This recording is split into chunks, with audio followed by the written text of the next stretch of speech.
is NEST a competitive exam? Now, this is a very interesting question. When we talk about NEET, when we talk about JEE, there are numerous students appearing for the examination, but on the other hand, you do have numerous seats, but these exams are targeted towards applied courses. NEST is focusing more on basic sciences. It's not related to applied science, but yes, NEST is highly competitive. You have 140 test centers across India with merely 257 seats, which includes the reserved seats as well.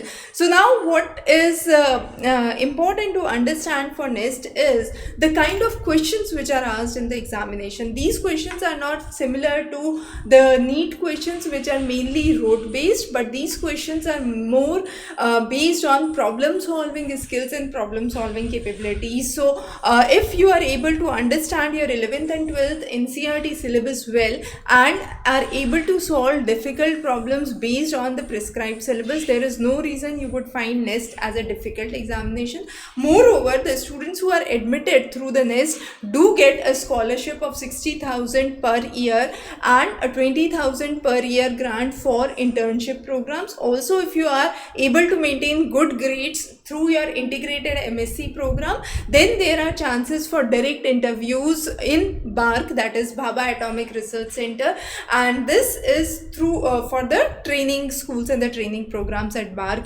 So definitely you do have good avenues and options, but you indeed have to prepare well, and moreover you should have a mindset to go into basic sciences before you dive into this examination. Thanks for joining in. We'll be covering many related concepts. Have a great day.